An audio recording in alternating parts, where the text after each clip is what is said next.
city champions. Coach, how's it feel? Yeah, feels good. Yeah? I mean, I'm real proud of the boys.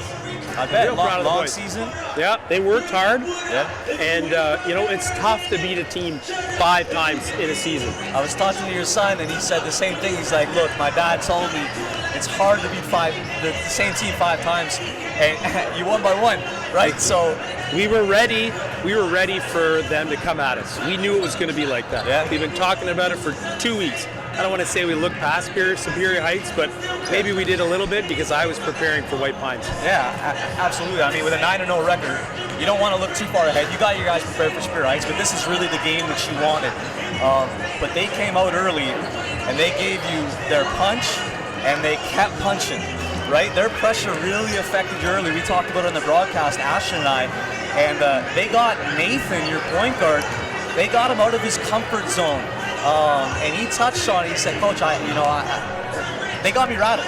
So when you called a couple timeouts, what'd you tell your guys? What'd you tell them? Kind of settle down a little bit? Well, all year we've relied on Nathan to break the press. We just put guys into spaces and say, Nathan, beat the pressure and move the ball. Tonight, White Pines put a little pressure on him. He wasn't ready for it at first. In the first timeout, I told him, I said, Nathan, slow down. Pass the ball if you have to. Just get it over half and run the offense. And he did it. He just drigged back right into where he usually is. I've only watched you guys play a couple times this year, but our Sault Sports player of the game was Fernando Corral. And we talk about 50-50 balls, and I know he wasn't league MVP or whatnot, but he was kind of your heartbeat of this game. And even at the end, he takes a charge. We thought it was a travel, and he creates keeps the ball alive, and then your son goes to the line and shoots 2 free throws. But it kind of says that you're not just a one-man show, you're not a two-man show. It's a total team effort from your guys. You didn't go super deep into your bench tonight. You had your 6 or 7 guys. I noticed you made a change at halftime with Oliver Spina subbing in for Varpio. Did you think that having 4 guards was a better look against their pressure versus having maybe 2 bigs on the floor? Yeah, I think I put Oliver in hoping he'd get some open shots, but White Pines did a good job at shutting him down. The last time we played, I think Ollie hit 4 or 5 threes against them because they were laying off him and spending more time on the other guys. Yeah. But tonight they didn't do that. It was pretty tough slugging out there to get shots at the net. White Pines came out and they pressured you. They really got into your guys early, and it took your guys a little while to get settled in. But once you did, it was a heavyweight title fight, and we were excited, for the broadcast because I said it was going to be a tight one. It was punch for punch all game long. Some of the adjustments at the half, you're up. I think you're up 2 or 4. They closed the gap. They went on a run.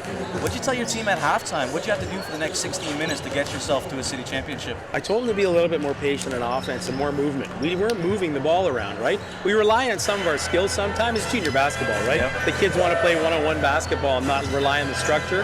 And not that we have a ton of structure in our offense, but tonight I think they adjusted well at the half. So they came back out. We had a little bit more action in our offense. We got better shots. Yeah, and that was White Pines pressure speeding you up. Yep. So once you broke their pressure, you really worked the ball side to side, and you guys executed it in the quarter court a little bit more than they did.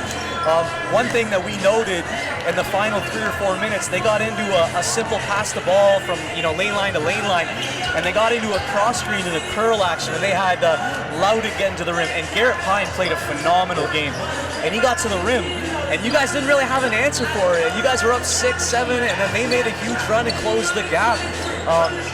That's tough to play against, and late in the game, players are going to make plays, right? And you guys made 1 or 2 more plays than them. They got a shot up at the end, and you're praying to God, please don't foul the guy, right? So, lastly, look, you have to be so proud of your son. With a minute left, you're up 2-3 points, and he goes to the free throw line and knocks down 2 free throws to take it from a 1-possession to a 2-possession game. And at the line, if I remember correctly, I think he's 2 for 4 or 1 for 2. So it wasn't like he was super hot from the free throw line. How proud are you of him right now? I think as a parent, you sit there and you watch. You want your kid to be that guy doing that. And I said to him at the timeout just before he went out there, I said, Nathan, just go make the foul shot so I can relax. And he went out there and he made the shots. He didn't take the ball. He didn't spin it. He didn't take 7-8 dribbles. He caught the ball, 1 dribble, spin, and shot. Right? And I always say with shooters, don't think about it. You go to the free throw line and shoot 4 or 5, dribble 4 or 5 times. You're gonna miss a shot. You're thinking about it, right? It's a mental game, right? Yeah. Look, congratulations on city championship. Thank you. what you guys are going in. You're hosting AA, AAA NASA next weekend here. Who are you looking for? Well, we lost to Llewellyn and Timmins. I want another crack at them. Okay. Because we played You'll be fully loaded, right? Yeah, we'll be fully loaded and rested this time, and not 2 games in bagged, because we played White Pines before them in overtime. Oh. You saw how tough that game was. So we had nothing left for Llewellyn, and who knows? We'll see who we get. Yeah. We're just going to go out and scrap and growl and try and get a win again. You think you've seen all teams there? Yeah, we went to North Bay, we went to Timmins, so Okay. we're probably going to see Llewellyn, maybe St. Benedict's. Awesome. They might come, I don't know, we'll have to watch and see what comes out of Sudbury. I look forward to hopefully calling your game next weekend, or at least coming to watch. It's been fun all year. Congratulations on the state championship, Coach. Thank you. And really appreciate your time. Yeah, Thanks anytime. again. Yeah, All right. thanks.